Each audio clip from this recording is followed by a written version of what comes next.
छात्रों, कल का पद जो आपने देखा था सुदामा और कृष्ण के मिलन का, उससे संबंधित यह दूसरा पद है।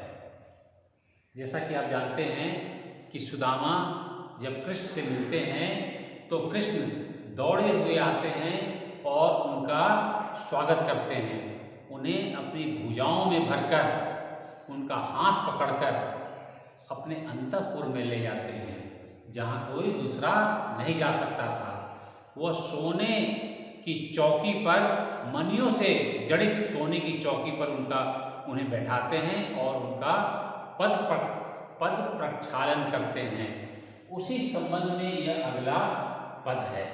देखिए पद, ऐसे बिहाल बेवायन सो पग, कंटक जाल लगे पुनि जोए, हाय महादुख पायो सखा, तुम आए पितय न पितय दिन सोए।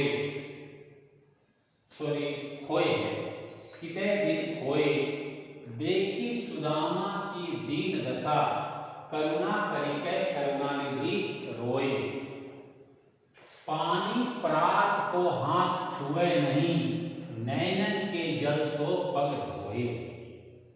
यह पद नरोत्तम दास कृत सुदामा चरित्र का बहुत महत्वपूर्ण पद है। यह पद परीक्षा की दृष्टि से इतना महत्वपूर्ण है कि कोटा विश्वविद्यालय की विगत वर्षों की ना जाने कितनी परीक्षाओं में यह पद व्याख्या के लिए पूछा जाता रहा है। आपका सिलेबस 2003 से लेकर आज 2021 चल रहा है, यानी 17-18 साल हो गए इस सिलेबस में, इस पाठ्यक्रम में, बीए पाठ प्रथम के पाठ्यक्रम में कोई बदलाव नहीं हुआ है। इसलिए मैं जानता हूँ कि यह पद जो है अनेक बार परीक्षाओं में पूछा गया है। क्योंकि इस पद में ऐसी बातें हैं, यह पद इतना महत्वपूर्ण है कि यह परीक्षा प्रश्न पत्र का यह अहम हिस्सा बनता रहा है। तो इस पद को विशेष रूप से आप देखें और इस पर विशेष रूप से आप दृष्टिपात करें, क्योंकि हो सकता है यह पद आपकी परीक्षा में पूछा जा सके। जैसा कि मैंने आपको पहले बताया कि सुदामा कृष्ण मिलन के बाद का यह पद है। जब सुदामा कृष्ण से मिलते हैं तो कृष्ण उन्हें अपने अंतःपुर में ले जाके उनका पद प्रक्षालन करते हैं। इसी क्रम में नरोत्तम दास इस पद में क्या कहते हैं, देखिए, ऐसे बेहाल, बेहाल कहते हैं बुरा हाल को, बेवायन पग, पग यानी पैर, बेवायन यानी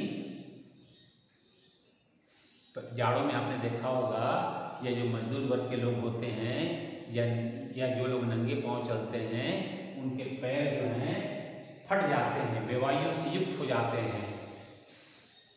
कंटक जाल, कांटों का समूह लगा हुआ था। उनके सुदामा के पैरों में अनगिनत कांटे यानी कांटों का समूह लगा हुआ था। पुनि यानी फिर, जोय यानी देखा, कृष्ण ने देखा। पहली पंक्ति में नरोत्तम दास जी कहते हैं कि भगवान कृष्ण ने सुदामा के बेवाइयों से भरे चरण को, पग को अत्यंत बुरी दशा में देखा, अत्यंत बेहाल देखा। सुदामा के जो पैर थे वो बेवाइयों से भरे हुए थे और उनके पैर की दशा बहुत बुरी थी, बेहाल थी। और इसमें 3 बातें हैं। और उनका पैर, उनके पैर में अनगिनत कांटे या कांटों का समूह था। तो पहली पंक्ति में नरोत्तम दास जी यह कहते हैं कि सुदामा के जो पग थे, पैर थे, उनकी दशा बेहाल थी, अत्यंत बुरी दशा थी। वह बेवाइयों से भरी हुई थी, यानी उसमें अनेक दरारें आई हुई थी और वहाँ यानी पैरों में कंटकों का जाल था, यानी उनके पैर में अनेक कांटे जो हैं गड़े हुए थे। दूसरी पंक्ति देखिए, हाय, कृष्ण अत्यंत दुख भरे शब्दों में कहते हैं कृष्ण के पांवों को, सुदामा के पांवों की दीन दशा, बेहाल दशा को देखकर कृष्ण जो है वो दुख प्रकट करते हैं। हाय यहाँ दुखवाचक है। फिर अपने मित्र से कहते हैं, सखा यानी सुदामा से कहते हैं कि हे सखा, हे मित्र, तुमने महा दुख पाया, तुमने अत्यंत कष्ट पाया है। उनके पैरों की बुरी दशा को देखकर कहते हैं कि हे मित्रवर, तुम्हें बड़ा कष्ट हुआ है, तुमने महा दुख पाया है। तुम आए इतय, इतय यानी इधर, तुम इधर आए हो, मैंने तुम मेरे समक्ष आए हो। न कितय दिन खोए, और ना जाने तुम इतने दिन कहाँ रहे, कहाँ खोए रहे, इतने दिन तुम कहाँ रहे। दुख पूर्वक कृष्ण उनके पैरों की दुखद दशा को देखकर दुख व्यक्त करते हुए कहते हैं कि हाय मित्र, तुमने महान कष्ट भोगा है, तुमने महान कष्ट पाया है, तुम आज इधर आए हो, इतने दिन तुम कहाँ रहे। तीसरी पंक्ति, देखी सुदामा की दीन दशा, सुदामा की दीन दशा को देखकर, यानी कृष्ण ने देखा, सुदामा के शरीर को देखा, उनके वस्त्रों को देखा, उनके पैरों की दशा देखी, तो नरोत्तम दास जी कहते हैं कि सुदामा की दयनीय दशा को देखकर, सुदामा की दीनहीन दशा को देखकर, सुदामा की जर्जर दशा को देखकर करुणानिधि, करुणा के सागर, करुणा के निधि भगवान कृष्ण जो हैं, करुणा करिके यानी द्रवित होकर रोए, रो पड़े।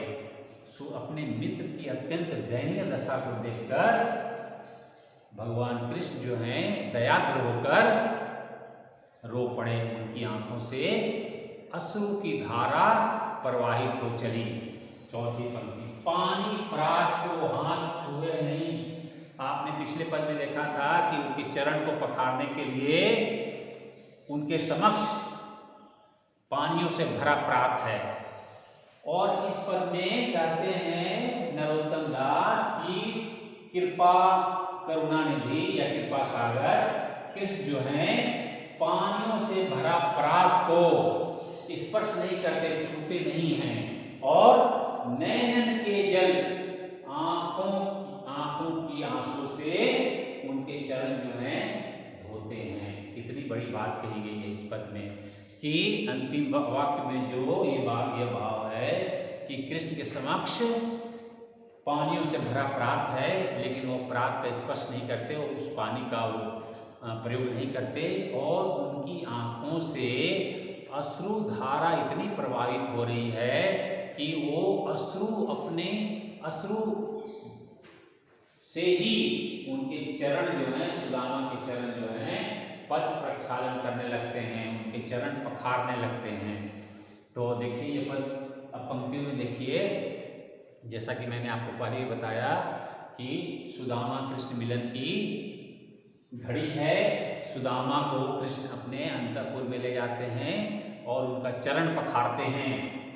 इसी क्रम में नरोत्तम दास जी कहते हैं कि कृष्ण सुदामा के पैरों की बुरी दशा को देखकर, उनके बेवाइयों से युक्त पैरों को देखकर अत्यंत दुखी हुए। उनके पैरों में अनेक कांटे चुभे हुए थे। कृष्ण ने दुख व्यक्त करते हुए कहा, हाय मित्र, तुमने अत्यंत कष्ट पाया है, तुमने अत्यंत कष्ट भोगा है। आज तुम इधर आए हो, पता नहीं तुम इतने दिन कहाँ रहे।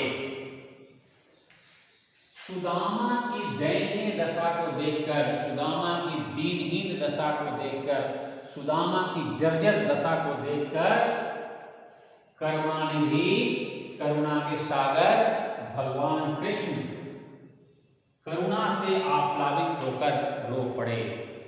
दया से द्रवित होकर उनकी आंखों से आंसू की धारा उमड़ पड़ी। कृष्ण ने जल से भरे हुए प्रात को स्पर्श नहीं किया और अपने अश्रु जल की धारा से सुदामा के चरण पखारने लगे। अब विशेष में लिखना है, मैं समझता हूं कि अर्थ आपको आसानी से समझ में आ गया होगा। विशेष में लिखना है कि इस पद में सुदामा के पैरों की बुरी दशा देखकर कृष्ण को अत्यंत कष्ट होता है। इसका भाव विभोर वर्णन कवि नरोत्तम दास ने इस पद में किया है।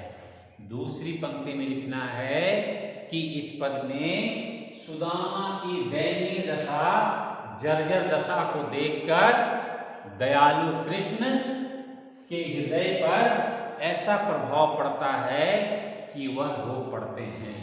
तीसरी बात इसी देखिए, इस पद में इस बात का उल्लेख हुआ है कि कृष्ण के समक्ष जल से भरा पात्र है, परात है, किंतु वो इतने दयाद्र हैं कि अपने आंखों की जलधारा से सुदामा का चरण जो है पखारते हैं। चौथी बात लिखनी है, इस पद में कृष्ण के कृपालु रूप का वर्णन हुआ है।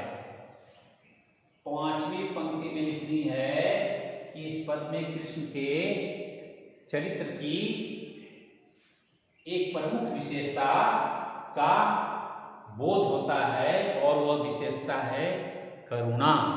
करुणा यहाँ कहा भी गया है, करुणा निधि, करुणा करके भगवान कृष्ण जो हैं करुणा करके रो पड़ते हैं। साथ ही साथ अगला पॉइंट लिखना है, छठा नंबर, कि कृष्ण के इस पद में कृष्ण के दयालु रूप का वर्णन मिलता है और शैली की दृष्टि से संवाद शैली का बड़ा भाव प्रवण वर्णन हुआ है। देखिए भाव, संवाद शैली लोग कह रहे हैं कि तुमने महान कष्ट पाया, वार्ता हो रही है, तो इस पद में सुदामा की संवादात्मक, इस शैली में संवादात्मक शैली का भावपूर्ण वर्णन हुआ है। भाषा की दृष्टि से यह पद जो है ब्रज भाषा का उत्कृष्ट नमूना है। भाषा की दृष्टि से इस पद में एक अन्य विशेषता भी मुखरित होती है और वह विशेषता है चित्रात्मकता। इस पद को पढ़ने के बाद या पढ़ते समय पाठकों के समक्ष, हमारी आंखों के समक्ष कृष्ण द्वारा सुदामा के पग प्रक्षालन का चित्र जो है साकार हो उठता है। इसलिए इन पंक्तियों में भाषा की चित्रात्मकता बड़ी ही प्रभावशाली ढंग से व्यंजित हुई है। और अलंकार की दृष्टि से इस पद में अतिशयोक्ति, अंतिम पंक्ति में अतिशयोक्ति अलंकार है। नैनन के जल सो पग धोए, इस पंक्ति में क्या है, अतिशयोक्ति अलंकार है। और छंद की दृष्टि से यह कवित्व छंद का उदाहरण है। तो मैं समझता हूँ ये पद आपको आसानी से समझ में आ गया होगा। धन्यवाद।